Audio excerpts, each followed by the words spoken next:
What's going on, family? This is the Scrapbook Boxing Museum of the Forgotten Fisticuffs series. I want to take a look at Call the Truth Williams. He was born in Bella Glade, Florida, November 11th, 1959. He resided in Yonkers, New York. It's where he would spend the majority of his life.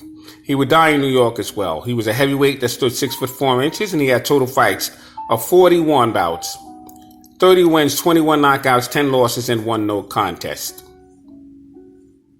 Now, he would win the Montreal 1981 World Cup games. As a heavyweight, he would win the gold medal. He would also perform in the North American Championships. He would win a gold medal there as well in the heavyweight division. Now, although born in Florida, Carl Williams would be sent to Jamaica, Queens to live with his grandmother. It was there when he would attend the School of Hard Knocks. His grandmother would pass away at the age of 19, and it was at that point he would decide to box and train at the New York Recreation O'Connell Center. And this is where he would meet up with the trainer, Vic Hansen. Now, Vic Hansen would work with a lot of the young men in that area. Now, Williams would walk 6 miles to the gym and 6 miles back home. It was a training regimen that he would carry out for several years. Carl Williams would fight in 1980 in the New York Golden Glove Championship sub-novice division. He would also fight in the heavyweight championships and in the 1981 open class Golden Gloves division. Now, as a professional, he would learn from Carmen Graziano. Now, Carmen Graziano worked with a lot of the young men over in Gramedy's gym and Gleason's gym. I knew him very well. He was an old-time New York trainer.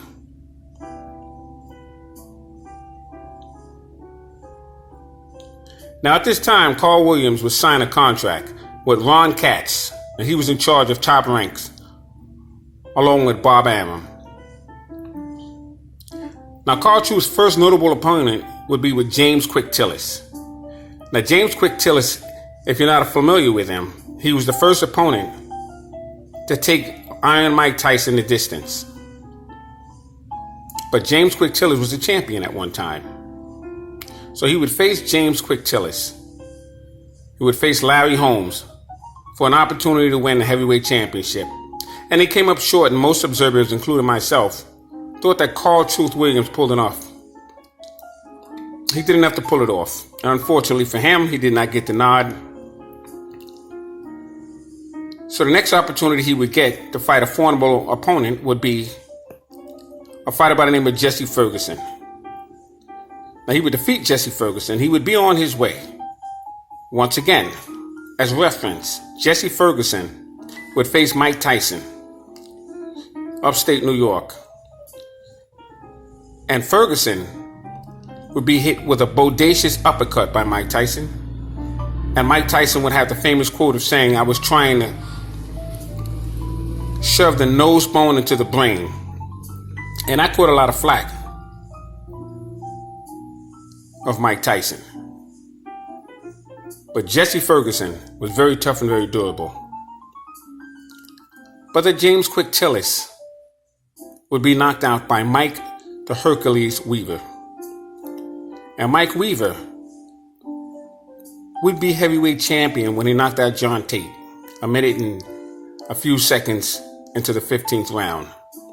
And Michael Dokes would take the title from Michael Hercules Weaver.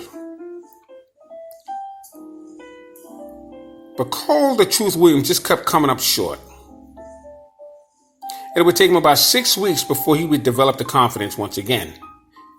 And he would get that confidence back when he was called in a spar with a 16-year-old national champion by the name of Iron Mike Tyson. And he would wobble Tyson a few times in the sparring sessions, and he would never be called back to sparring sessions again.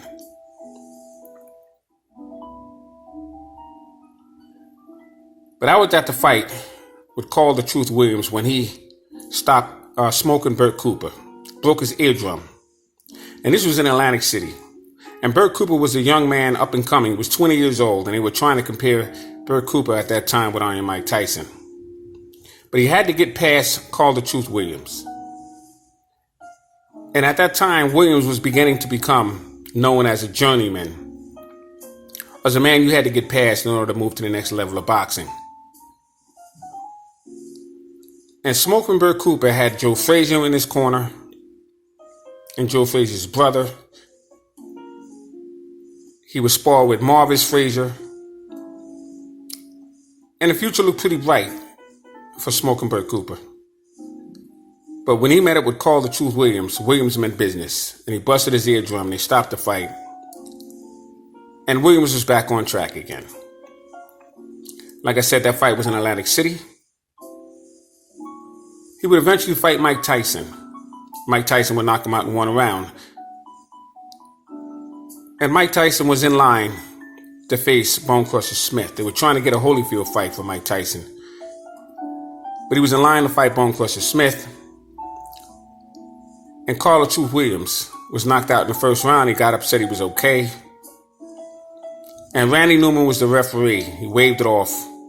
And Carl Williams was very upset. He felt as though they were setting him up.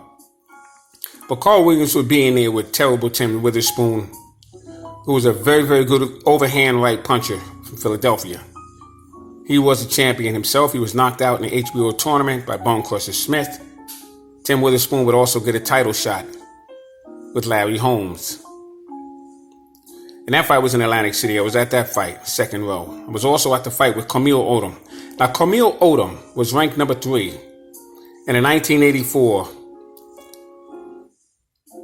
Olympic trials. He was ranked number 3 for a while, as a matter of fact.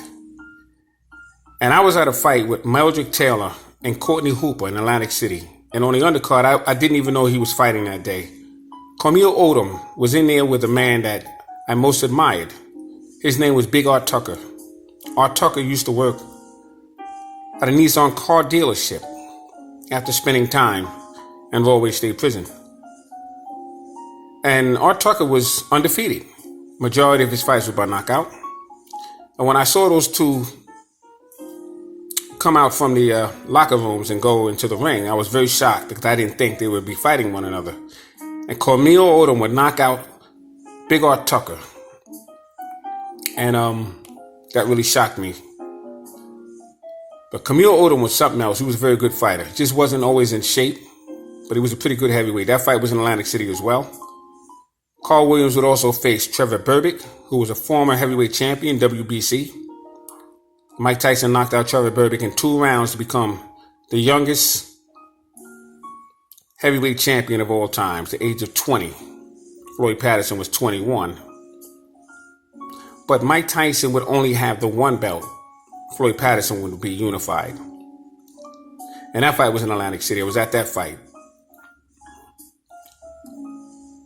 So Carl Truth Williams, I just wanted to shine light on him. He was a very good fighter. He just didn't get the good breaks.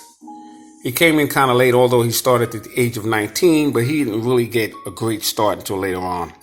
So unfortunately for Carl Truth Williams, he didn't get a good break. Now he would die. I believe he might have been about 53 years old when he died of cancer. His daughter died of leukemia. She was 12 years old. And he left her pretty soon, but unfortunately, that's life. But Carl Williams would always be remembered by me. I knew him personally, watched him train plenty of times in Gramedy's gym, Gleason's gym, Work Park Center in Yonkers. So salute to Carl Truth Williams. I'll put him in my Museum of the Forgotten Fisticuffs series. And thanks for watching the Scrapbook Boxing. Saying all great fighters and all great fights will never be forgotten on my channel. Just wanted to shout out Carl Truth Williams. Salute to my subscribers. Salute to Carl Truth Williams.